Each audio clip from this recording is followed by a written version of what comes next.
Hey everyone, welcome back to the Align Life podcast. This is Rachel Friedman, and I'm joined with my co-host, Dr. Devin Shea.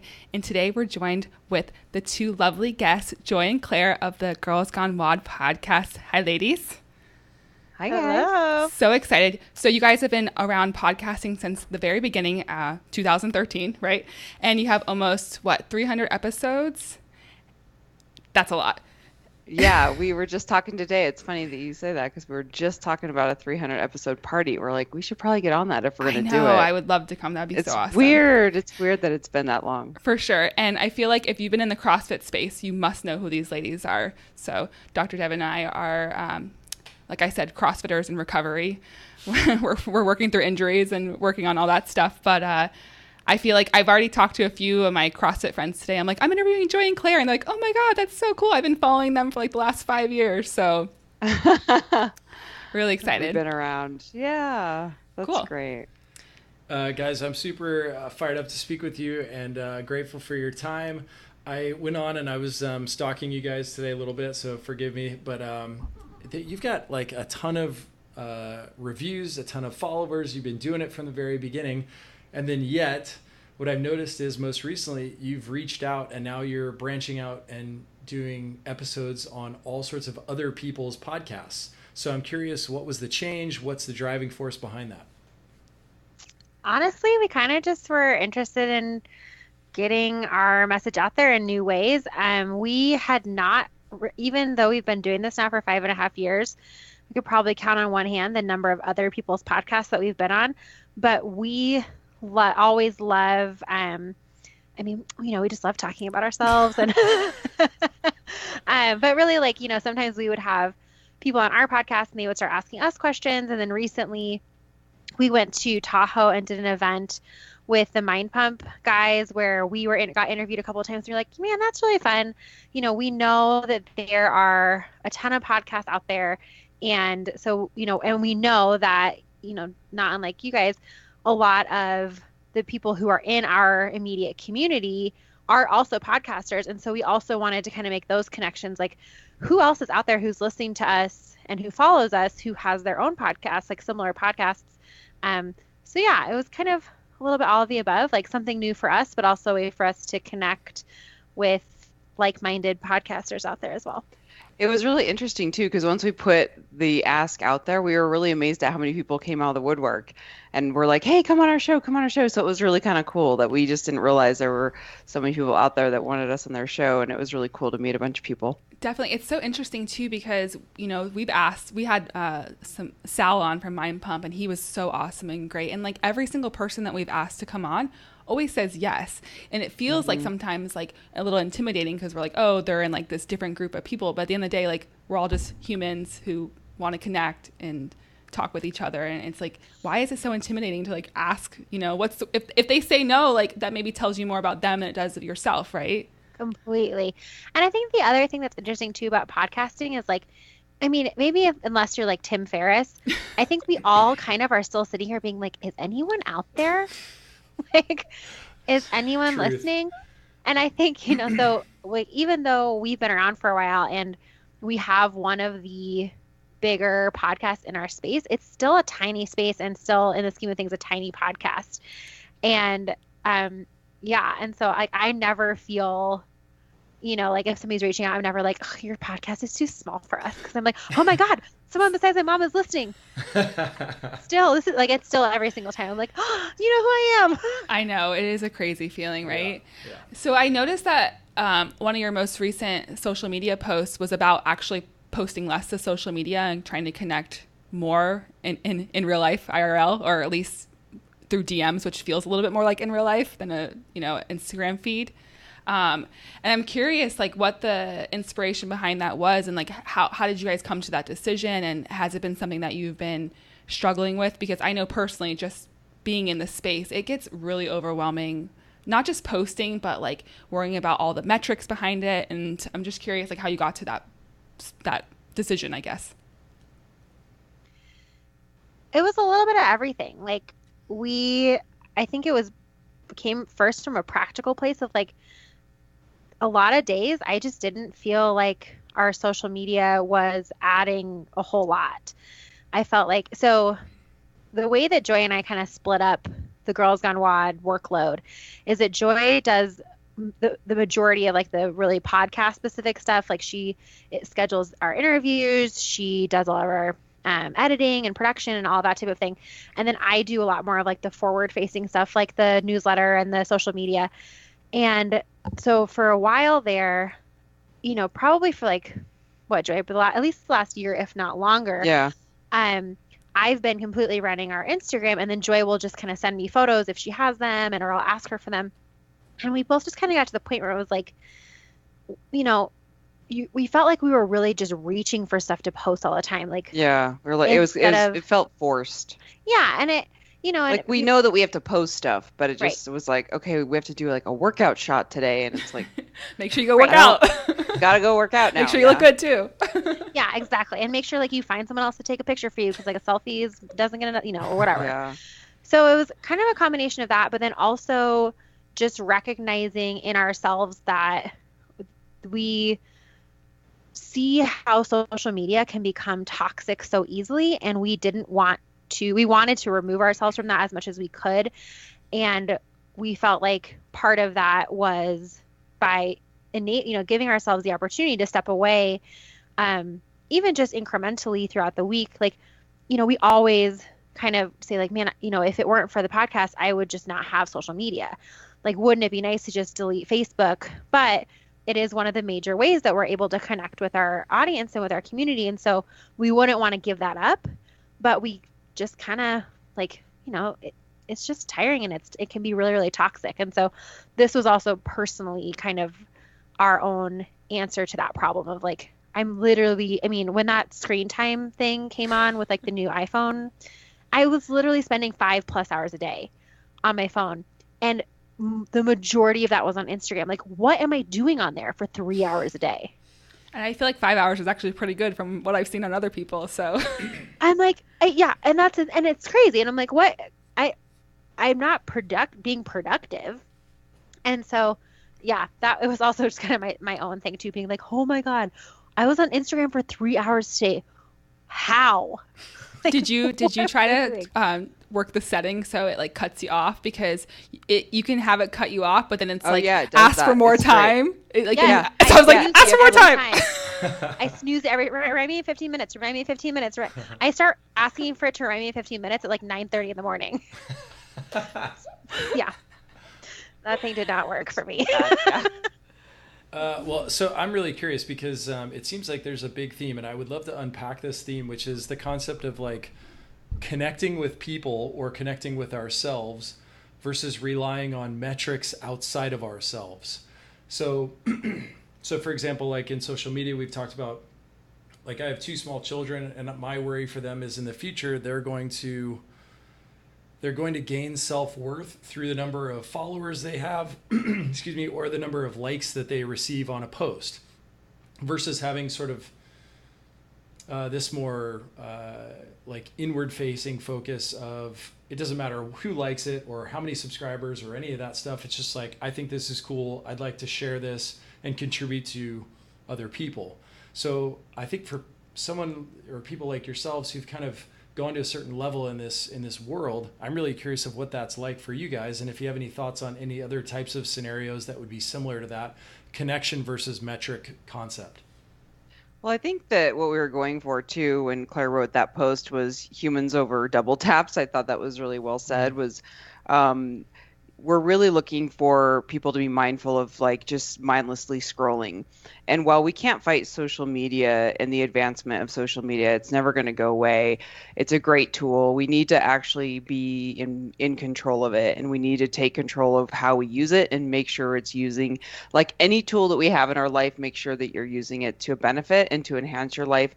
And once you start feeling like it's not adding to your life, then you need to change something. And I think that's just kind of the message that we wanted to walk the walk. Was we talk a lot about how, at least I'm speaking for me personally, of how social media has influenced me negatively, and even in my 40s thinking, I used to feel fine about myself, but in the past 10 years my self-esteem has been questioned because of social media. Now I have control over that, but I've seen where I let myself kind kind of have that influence me in a negative way. So I think what we were just saying is like, we can do something about it and we can be mindful of it. And it's beyond the whole like knowing that people are posting their highlight reel. It's saying, what are you actually doing when you're using social media? Are you just mindlessly tapping likes?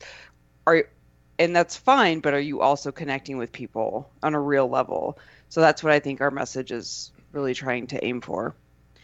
And I think like I have a 3-year-old and I think about that a lot too of like, is he gonna grow? Like, can you imagine being a middle schooler with Facebook right now or Instagram or Snapchat or whatever? Like middle school is hard enough, let alone with social media, and so I just think about part of me thinks like, oh, he like that's in the future, but I'm like, you know what? I've been on Facebook for 12 years.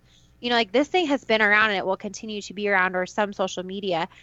I'm really hopeful that we have reached the apex of mindless social media consumption, because now I think collectively, we're starting to really realize there is a limit to this. There is a limit to what is, truly healthy in terms of the consumption. And then also, you have like Facebook selling all of your information all the time that we're finding out about, which isn't great. That's a whole other conversation. But I think, I really am hopeful that we are at a point where this conversation will become more and more common and more mainstream of like, it's not just, it shouldn't just be a number game.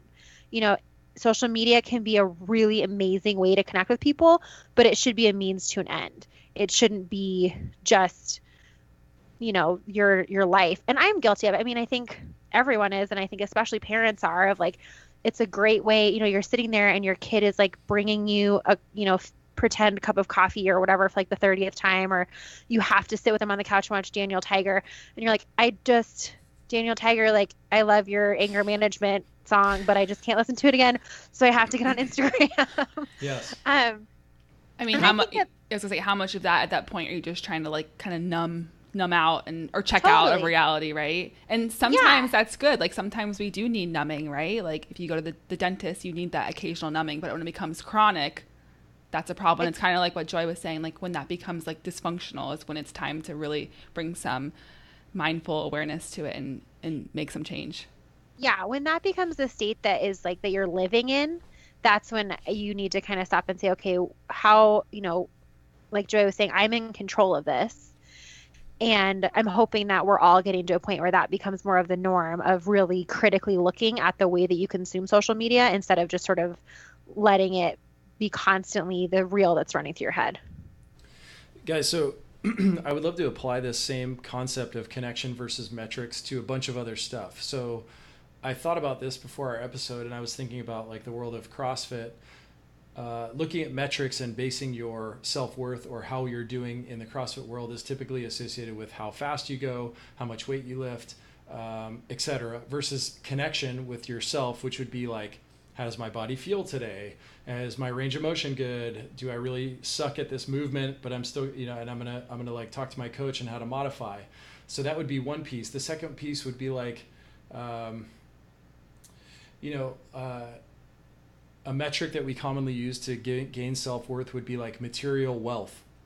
So I have a cool car, I've got a nice house, I've got like a flashy diamond ring, etc., versus actually connecting with other people and gaining my self-worth through meaningful relationships through that. So like with that concept, I think the hardest part with this is these are all super gray areas. So Joy, like you said, like being able to identify that in yourself, I think there's no other way of being able to do that, right? Because it's truly in the eye of the beholder based upon whether this is a healthy relationship or it becomes toxic like we've talked about here. So do you guys have any, like, I'm really curious if for you, what does like a healthy relationship with oneself or other people, like what does healthy connection look like in the modern world?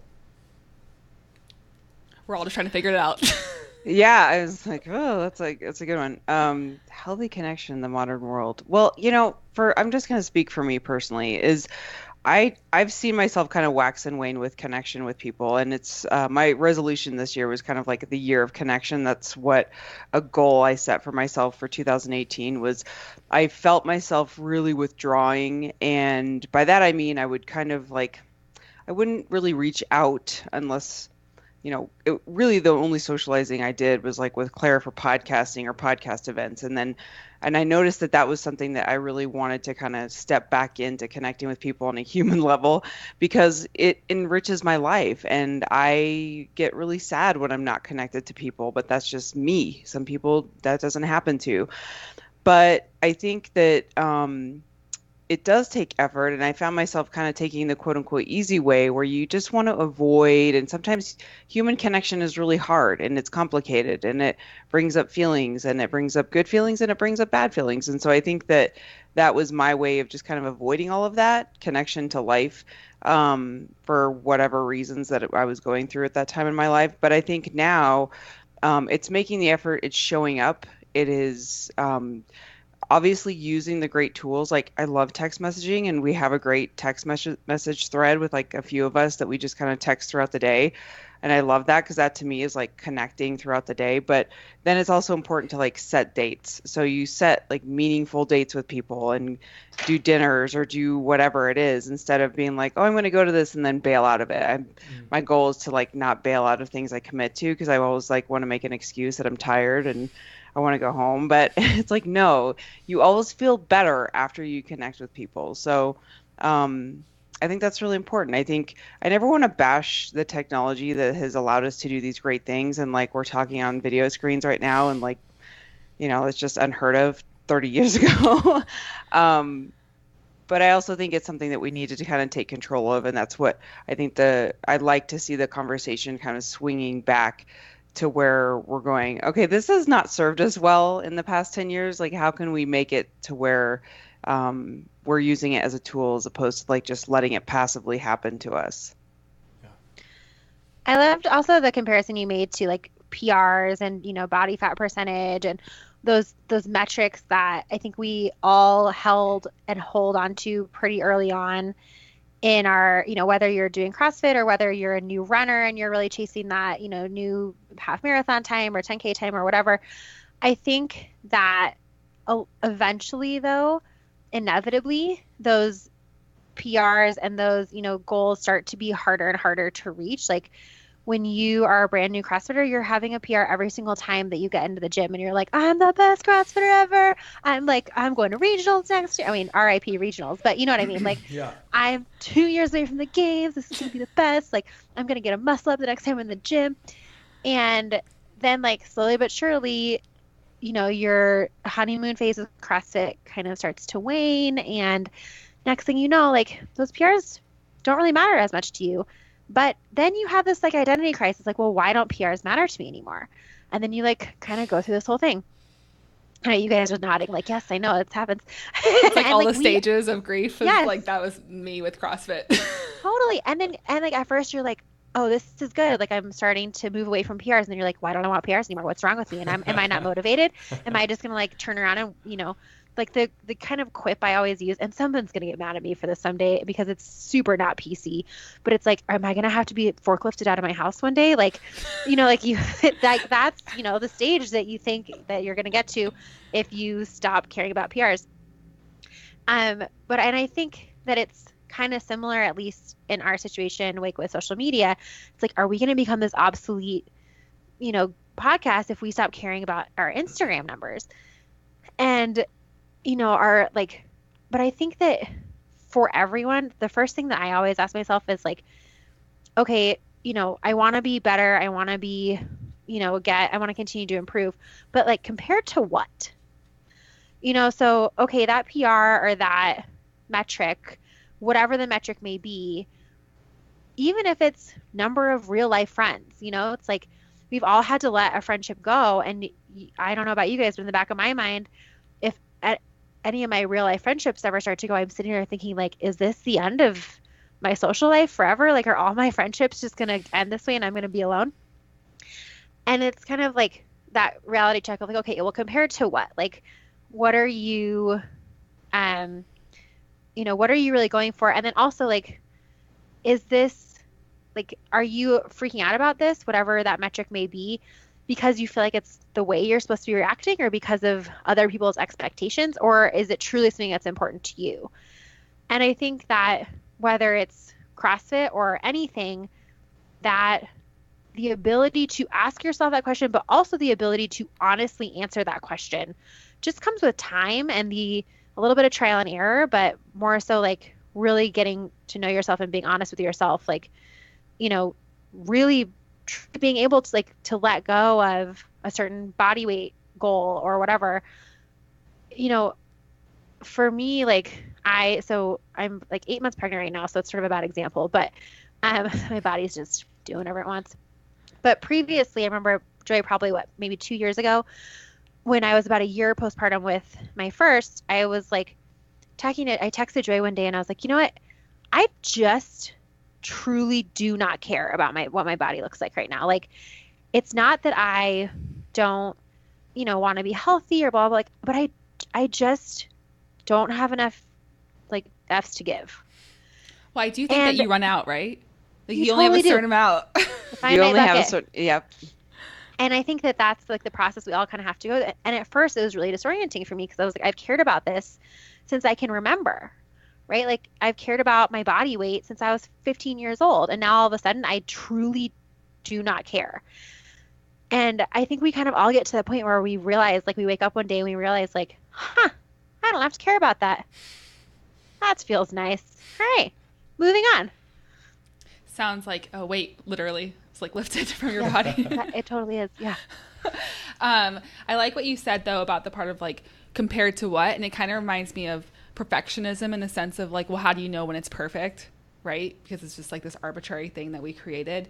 And so I was thinking about this, actually, when you think about podcasting metrics, is that someone is, like, giving you a rating or whatever based on your connection with each other and other people.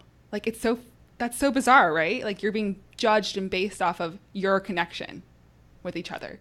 Yeah, that is interesting. I've never thought of it that way, but that's really interesting. Yeah. Yeah, that's pretty. I'm glad we have good reviews. Right. You must have a great connection. Like, you guys have good rapport. You're excellent connectors. Well done. Yeah. And then I remember actually kind of switching gears a little bit. I remember listening to a podcast episode, and I think it was kind of recently, and Joy, you were talking about how sometimes you wish that you weren't in the wellness space, right? Because it's like that part of, like, how much do you have to know about it, and then how much do you have to apply, and then the guilt behind it. Like, it's a lot, right? Yeah, it's a lot. And I think it's one of those things too that I was thinking a lot about, how social media, it's like, now that you have all this information, too much information can be a bad thing. And so I think sometimes I dream for the days where I'm like, I wish I was just kind of blissfully ignorant when I didn't know anything. Right. It's like that fine line of, like, wanting to know and then wanting not to know. I think that we all, especially in this space, I think we all struggle with that. And I think that most people probably aren't talking about it because they're, like, huge wellness promoters and whatnot, but, like, what's really going on behind closed doors. Yeah. And I think, I always want to kind of add a note to that too, that I have the choice of how I let this influence my life. So I'm not just like, oh, this happened to me and I have no control, but it is something that has influenced me a great deal. And so, I'm just kind of learning how to navigate that. And I think that's the important point, is like, we have all of this at our fingertips, but how we use it is really important, because it can just, like, infiltrate our minds without us even knowing it, and can turn quite negative. I do think that awareness is key, because I have said in the past, like, oh, it doesn't impact me. Like, I just have a personal account. Like, it's not a big deal. And I was, like, waking up more and more anxious, and, like, all these, like, symptoms were emerging, but nothing else had changed in my life. And I'm like, okay, like, am I just in denial over here and not recognizing, like, how much things are really impacting me? Well, yeah, and the other thing that I think of is, like, think about when you first got Instagram or first got Facebook. Like, I don't know about you, but I was, like, really into, like, how this medium was going to serve my life. And you kind of have these grand ideas that it's going to be fulfilling something. And in reality, it's just kind of like a deep dark hole of nothingness.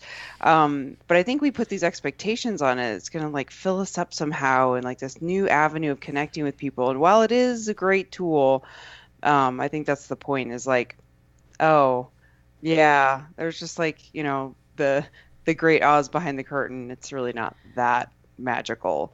it's a great tool, but it's not gonna like make us happy and like get all these Exactly. followers, and all of a sudden we have like this fame. It just Well, doesn't because work that how way. would you know when you reach that? It's the same Yeah. thing with the metrics behind a PR, because you're just going to set a new PR, right? If you lose Yeah. 5 pounds, you're just going to probably want to lose 6, right? And Yep. The so you brain just are, always goes to the next yeah, goal. you're always. And weren't you saying that? What did you say on the most recent episode about how, like, it's something about, you're talking about like the journey, and like you never actually get there, and you're always looking at it, and this is going to be the year of some. I can't remember what you said. Does any of that sound familiar? Oh yeah, yeah. Um, so this next year is my year. I've decided to be the year of asking, like asking big questions and asking for things, because I think especially females, we don't ask enough questions. And by that I mean we don't ask for things that would serve us, like a raise or getting a big sponsor or whatever. We like just don't put the ask out there. And then the other one was 2019 will be the year of raising the bar. So I just recently saw Michelle Obama speak, so I'm kind of like fired up about all these things, but realizing where I'm selling myself short and really raising the bar, being like, not just saying, oh, I'm going to set these lofty goals, but expecting more of myself and knowing that I am capable of that. I think I've coasted in the past few years, so that's something that has just kind of been really important to me right now. So it's funny because we've been kind of saying some negative things in regards to metrics, but then here we are rolling into January and everybody wants to set their 2019 goals, and many of them are statistically heavy. So I want to make this much money, I want to lose this much weight, I want to run a 5K in this much time, et cetera, et cetera, et cetera, et cetera, which is cool and it's very powerful and it's motivating. But again, it's getting back to this whole, like, it's a friggin' gray area trying to figure this out, whether it's like this is impacting us in a positive way or a negative way. And I just wanted to throw that out because I don't want people walking away thinking like, oh, I shouldn't be setting these aspirations. But I think, and I'm not trying to speak for you guys, but I feel like No, it's a good point. It's a really good point. And we talk about a lot about this too, of like, I think in the past 10 years, I've kind of my relationship to New Year's resolutions has kind of changed a lot. I used to think they were stupid, and now I think we think of our life in years, and it's kind of a beautiful thing to be like. It's almost like chapters in our book of life of like 2016 was the year I da da da, and you know, Claire had a child, and you know, we think of all these things that happen in our life in years, and like this is the year this happened for us, and so I kind of like that, and that's why I'm kind of changing my tune around setting New Year's resolutions, and so that's kind of why I think about that. What I don't subscribe to with New Year's resolutions, or like kind of having a new slate, a clean slate, is that we have to do it one way, and or that it can't be fluid. And so I think when you start out, you have to come into it with like this fluidity and this creativity and saying, you know, all these possibilities are out in front of me. Like, how do I want to set the tone for the year? It doesn't mean that you can change it for February, March, April, May. I mean, it doesn't matter. But I think there's just kind of like some energy around the beginning. It's like it's the beginning, and so you know, people just I would say like don't be so hard on yourself. It doesn't have to be so strict as far as like January 1st, I'm working out and I'm gonna work out every day for the rest of the year. It's like, yeah, it's fine. Calm down. Calm down. I think the other thing too that we've talked about a lot in terms of reconciling that, the fact that truly like specific goals are super helpful and they can be very motivational and they can really like get you to where you want to go. Like, you know, there's a reason that like the quote unquote SMART goal format is so popular and so successful for a lot of people because it's a great way to think about a finite goal. But I think the problem is when we try to superimpose finite goals onto like the arc of our life. And it's like, you know, you can't have a finite goal for yourself as a person. You know, you can't say like it's fine to say, hey, I have this, you know, I have a 10K coming up in May and I really want this to be my time. And so here's my training goal, blah, blah, blah. But I think it becomes unproductive and sometimes potentially harmful when you try to say like, this is the type of person that I want to be. And I'm going to try to put that into this box. And the way that we kind of not work around that, but work with that and have learned to work with that is by kind of thinking about goals in two categories. And the first one is this like big picture health or big picture, really big, like 30,000 foot view. And the thing that I always joke about is like, I just want to be able to garden and never get sore. Like, I want to be able to live a long life where I'm living independently. And, so I have sort of these really, really big picture, really kind of, not vague because those are pretty specific, but really like super far out, big picture goals where it's like this just in general, I want to be able to live independently. And that can look like a lot of different things, but like that's kind of what I'm going for in the scheme of things. So within that, now that I know, okay, my lifelong goal is to have this, or maybe not my very lifelong goal, but like my goal for my adulthood phase of life, like the next 30 years, is that as many days as possible, I want to wake up and feel comfortable in my skin and excited to do what I'm going to do that day and, connected to the people around me. Okay, so now that I have that laid out, I feel better about making these shorter term goals because I can sort of stack them up against that. And as I go through that shorter term goal, if, say, okay, my shorter term goal is I want to compete in an Olympic weightlifting meet in 6 months. Well, if 3 months into that, I get a back injury or even 5 months, say 2 weeks before my competition, I get a back injury. And my coach is kind of telling me, and my friends are kind of telling me, you could work through this and still get through that competition and just heal it after. But now I'm starting to think, you know what? My goal is to be independent at 90. If I hurt my back at 30, is that going to be achievable for me? Like now that's the hat that I have on, and it helps me to kind of stack those shorter term goals against what I know to be true about myself in the long term. And for me, that is a way to keep those shorter term goals from becoming toxic.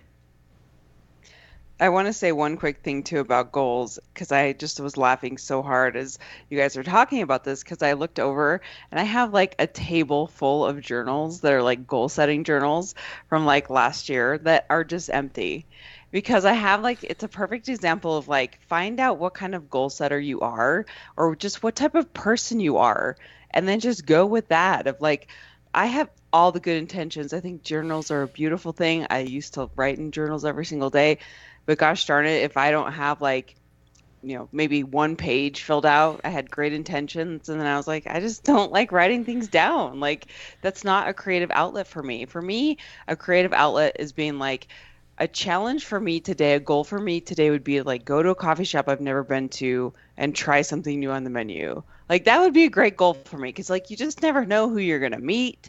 You never know what like kind of new scone you're going to like. Like that to me is like, just a nice way to kind of like get out into the world. I'm more about like living your goals of like mixing it up in the world, because meeting strangers, getting out into the world, being around people, that brings an energy to you that's kind of like, you just never know what opportunities are going to come your way. So maybe writing things down is your jam. Obviously for me, I'm sitting here staring at empty journals, and that's probably not going to be anything that's going to change. Like I can get all the beautiful journals in the world for, 2019, probably not going to use them. They're love just going to sit on the floor. Maybe you can try to resell them somewhere. Yeah. But sometimes you have to figure out 100 times that that's not the right way to figure out like, okay, I need to go back and trust my instinct or my intuition, or stop trying to be something that I'm not. But like in order to get to that point, you have to almost fail, right? I don't know if you just like, that's the whole thing is like we have these innate instincts, right? We have this like strong intuition, but then life gets confusing. Like I'm seeing how you're doing it and I'm like, wait, maybe I do like that. Well, there was that one time where I did do that for that one time and that worked. Maybe like, you're so wishy-washy, right? It's that, again, that gray area. And then you try to do it a different way, but it's the same thing. Like I'll be like, oh, maybe I should try a bullet journal. But I've heard those are real big. Maybe a bullet journal will help me like accomplish my goals. And it's like just if not... for some reason you can't find time to journal in one day, you'll be able to find like 6 hours instead of a bullet journal. Yeah. I'm going to learn calligraphy. That's the key. I just have to buy a $900 calligraphy pen set. That's what's holding me back.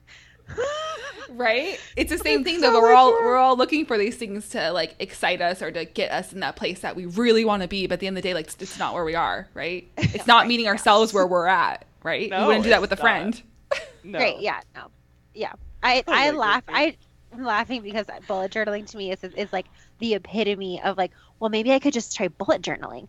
It's like if you haven't been able to do normal journaling, chances are like color coding it is not what's missing. I can hardly stand when I get a calendar that doesn't have like the numbers written in. I'm like, oh my God, this is so you're like, overwhelming.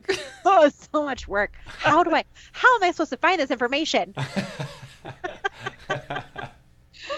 This is ridiculous. Well, Dr. Shea over here is like the king of having 500 journals. Yeah. Do you finish them completely? No, I don't. I don't. But when you So buy you're like them, me. isn't it like it's just like full of possibilities? You're like, Oh, yeah. I- Don't even like let me go near the stationery aisle at Target because I'll just be like, whoa, it's so beautiful. I want all the paper. it's like when you buy like a top or something and you're like, I know I'm not the type of person who's going to wear this, but I want to be the type of person to wear this. So when I wear it, I will transform into this new person. It's like that with like journals and like markers and, Totally. Sharpies, those little fine tip Sharpies in the rainbow pack. You're like, this is the person I want to be. I want to be the type of person who color codes my goals. Yeah. All I have to do, the only thing holding me back is this box of Sharpies. Yeah. It's not about me. Oh. It's the writing utensil. Again, it goes back to that whole like looking outside of ourselves, right? Yeah. Back to like it's not metrics, but essentially it's like something that will validate what it is that we're trying to achieve or be. Guys, I think that has a ton to do with like stoking your fire on a regular basis. I was having a discussion with my wife the other night and she knows I'm crazy, that I'm all about like trying to get better, trying to hit goals, trying to like level up, do more, see more, etc. So I will read all the books, I will write in all the journals or not, I will go to all the conferences, I'll listen to all the audios, I'll listen to the pod, right? Like I will do all of it. And my concept behind that is if I only do, let's say, one thing that's simple, that's effective, I will eventually run out of, it'll get boring, right? And then I won't continue with the project, or I won't be able to stoke my fire enough to be able to stay in the state that I need to be at in order to be able to hit those lofty goals. So what do you guys think about like, because we've talked about the journaling concept, but like, what about like bringing in all these other areas that you potentially use in order to be able to keep you going throughout your, like, let's say this 2019 calendar year? Have you seen the movie 180 South? No. Oh, watch it. It's on Netflix. It's fantastic. And it's about this Thank guy. Yes, it's great. So it's about this guy. It's this like middle-aged guy who decides he was like a climber for a long time, and he decides he's going to kind of recreate this journey from California to South America that Doug Tompkins and Yvon Chouinard, the founders of North Face and Patagonia, took in a van in like the 60s or 70s. And he ends up taking a boat down there. The moral of the story is that at some point in this movie, it sort of also turns into a little bit of a biopic on Yvon Chouinard, who's super fascinating guy. And they're interviewing him, and he's saying, people are always asking me like, hey, what book should I read, or what movie should I watch, or, what should I do to become a good climber? And he's like, that's all great, but eventually you just got to get out there and start climbing. Climb. And, like you just got to do it. Like there's no amount of books, that you can read that will make up for just getting out there and going for it. Totally. And I think, like, to me, that's what I think of when you're describing that. And I think that reading the books about it and listening to the podcast about it and all of that, there's only so much time in the day. And so, like, if that's what helps you feel connected to that goal in that day, then that's great. But I think also for a lot of people, it can take the place of actually acting on what you really want to do.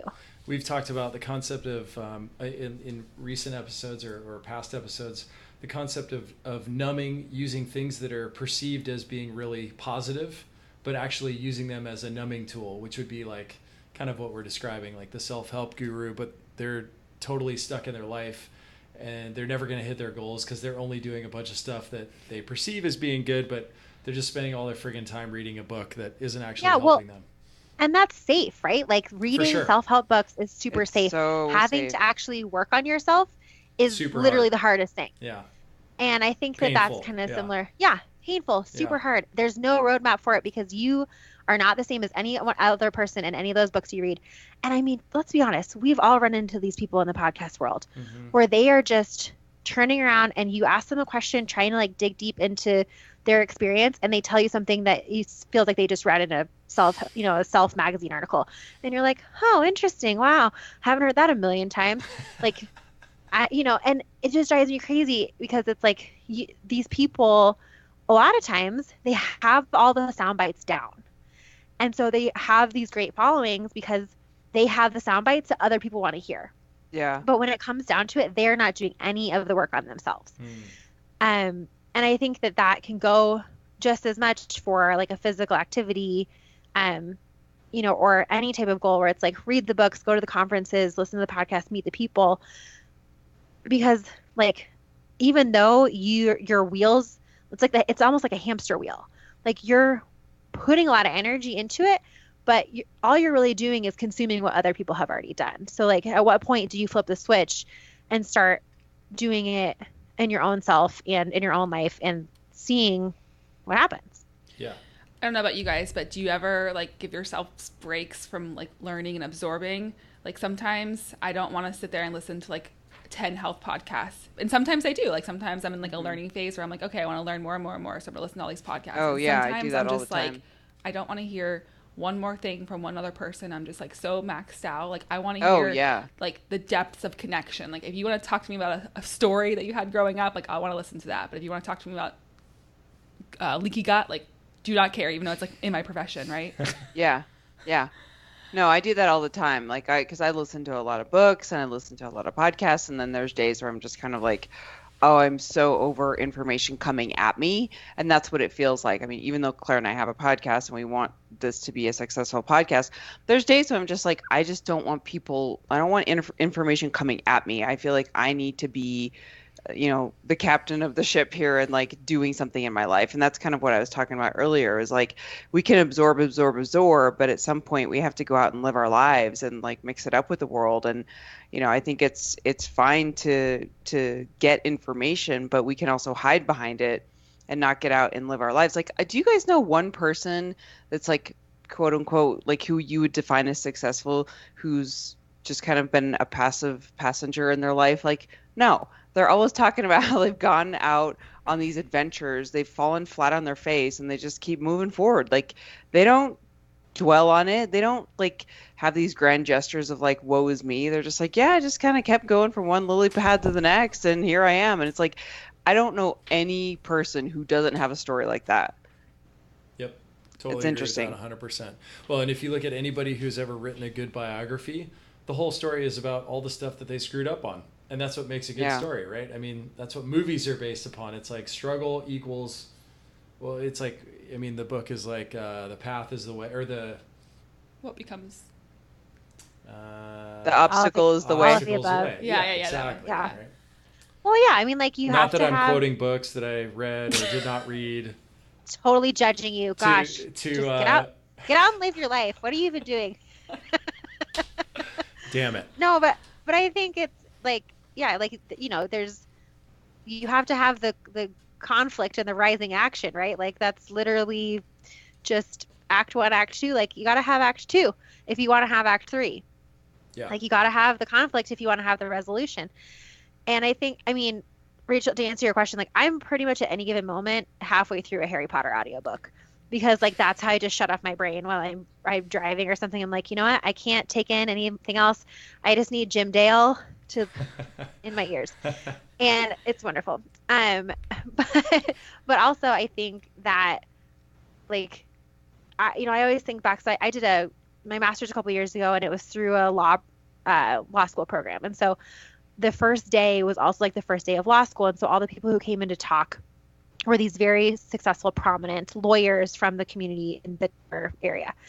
And these are all people, like we're talking about like the first openly gay Latino woman on the Colorado Supreme Court, like these really successful people who you look at them and think like, you must have been born knowing that this is what you wanted to do in order to have been as successful as you were. And the one thing that every single person that spoke that day had in common was pretty much the line, if you had told me that one day I would end up where I am, I would have laughed in your face. None of them set out to be in that position. Every single person, every single one of them along the way at some point had a fork in the road, or like Joy said, like, it's just a lily pad to lily pad. Like, it's not always this big dramatic transformation. Sometimes you just sort of all of a sudden look around. And I remember talking to Sheree Chan about this, who's had this, really successful career as a seminar staff. And we were like, is this what you always wanted to do? She's like, no, not at all. Like, I never set out to do this. In fact, like, I just put my head down and worked hard and looked up one day and realized, like, wow, I've really taken this really far and I've gotten really good at this. Cool. Like, and sometimes that just is what it is. I just went and saw Conan O'Brien last week. He was in town, and so we went and saw him, and he answered questions from the audience at the end of the show, and someone asked kind of a similar question of what we're talking about as far as like career, and did you set out to do this, and what advice would you give for like a new college graduate? And he was like, just work hard, like go do something that you enjoy, that you can get by with, and just work hard. He's like, I never thought I would get to this point. Like, he went through college, he worked hard, and he was like, and also don't how did he put it? Something like, don't look for attention, meaning like, don't think you're kind of like this special person that needs special treatment when you're working somewhere. He's like, be the hard worker that will do anything to help. And he's like, I have people on my staff who've been with me for 30 years because they will just do anything to help. And they're not like, well, tomorrow I have to pick up my dry cleaning, so I can't do an extra hour or something, like, like within reason. But it was just kind of like the message of like, go the extra mile and be a hard worker and put everything you have into something that you're, pretty passionate about. The other piece of advice I really like is like, if you aren't really sure about a decision, like as long as you land in like the same zip code of something you kind of want to do, I think we can get really caught up on goals and our path of like, this is where I'm supposed to be, and it has to be linear, that we miss out on really cool opportunities because we're kind of too focused on that one thing in front of us, and it really doesn't serve us. And so I think I really like that too, because I kind of get you, like, sometimes when we have too many choices, we get that analysis paralysis. So we're like, okay, I got to make the right decision. But it's like, no, if you can just kind of like land somewhere in the area that you think you might like to work, you're good. I mean, at the end of the day, it's going to be whatever decision you choose. So that is the right decision, right? Like, you're not going to know the other one. And I also think, though, too, like when you are jumping from like lily pad to lily pad or whatever that looks like, I think it's just more of like being okay. Like, we are always focused on like trying to hit a number or be happy or whatever it is we're looking for, or sad, depressed. Like, sometimes like it's just about like being okay with where you are. And it's the whole thing of like, it is what it is kind of thing, and the acceptance piece. But like, that's something that I've like trying to embody more. It's just like, it's okay. Like, it's going to be okay. No matter what you choose, it'll be okay. And that's it really so hard. is. Yeah, like we're always inundated with this, like, like the goal. I mean, even all the way back to just our conversation about goal setting. Like, you really do want that linear path, and that advice of just accept anything in the zip code of your goal. Like, I've even used that a lot in the last couple of years, and I love that because it really does make you realize, like, if there's no like right way to do it, that also means there's no wrong way to do it. And there are better and worse for sure, but like, it's not black and white. And I think that the narrative has really developed to make us feel like there is one path that will point you to success. And if you miss the exit to that path, you're done. When you're 22, just give up now. Yeah. Just go join a leper colony and like post on Instagram all day long. I bet that when you guys started off the podcast those 5.5 years ago, I'm sure you didn't see yourself landing here. Never in a million years. And we always even joke, like, if you had told us at the time how much work it would take for us to stay in the game, we never in a million years would have started, because we would have been like, you want us to record every week for 5.5 years? I don't know what I'm going to be doing 5.5 years from now. I don't think so. Like, don't sign me up for that. I'll run out of things to talk about. Yeah, Hey, exactly. yeah. We would have never. I don't know. We would have probably been so. Yeah. That's like the one thing I would have been like, I could probably come up with 5.5 years of things worth to talk about, but don't sign me up for that schedule. Oh man. Wow. Guys, this was awesome. I had a good time. I learned some stuff today. Good. You got schooled. It's all about jumping into the gray area, prioritizing connection, landing on whatever lily pad you're at and being okay, and hopefully having a good time while you're doing it, connecting with other people that are cool. You're like the king of summaries. That was very, very well done. Wow, thank you. I'll put that on my resume. It's one of my goals. Awesome. Joy will endorse them. He'll do the Cliff will. Notes. You didn't want him for Cliff Notes? Put it on your LinkedIn, and I'll write a comment and endorse you. All right. Well, anyways, it was so lovely to connect with both of you in almost Thank real life. The you. closest you can get Yeah. to digital real life, right? For sure. It's great. And I know that it's late there. Yeah, thank we're you guys. recording Appreciate like it. in the dark, basically. So, Yeah, you know, it's it's all hard good. to coordinate for people's schedules. So, really appreciate you guys taking the time. But yeah. Thank you. This was a great discussion. And then obviously, if people want to know more about you, where can they find you at? Yep. So we are girlsgonewildpodcast.com. You can find us on iTunes, Google Play, Spotify, anywhere you got your podcasts. We are on Instagram at Girls Gone Wad Podcast. Our Facebook is Girls Gone Wad. You can email us girlsgonewad@gmail.com. And yeah, you can find us under the hashtag Girls Gone Wad or under the hashtag Joy and Claire. That's when you know you've made it. When you're Well, your yeah, own you have your hashtag own with your hashtag. names. Yeah, well, you know, pro tip, just start hashtagging your own stuff with your Just own start name. doing it. And now you're a hashtag. So I like we that. didn't have to get permission from Instagram. We just Yeah. did it. you just started hashtag Thanks Joy and Claire, and now it has like 500 posts. So It's always Just start Joy and doing Claire. It's never Claire and Joy. no, yeah, weirdly for some reason we're just Joy and Claire. We're never Yeah. Claire and Joy. It's like Claire. from That's the maybe beginning, that's your like, goal for 2019 is to. to become Claire and Joy. Well, so this is a funny aside, but Joy and I both have twin brothers, Huh. and I don't know if like the coupling of names when you're a twin Oh, yeah. just feels like this, you know, I don't know. It never was like a power struggle, and maybe it's because we've always both had our names coupled our whole lives. Sounds like you've come to a place of acceptance. Yeah. Okay. Just go with it. Yeah. All right. That sounds good. Thank you guys so much for coming on, and we look forward to seeing everyone else next week on the Align Life podcast. Have a great week.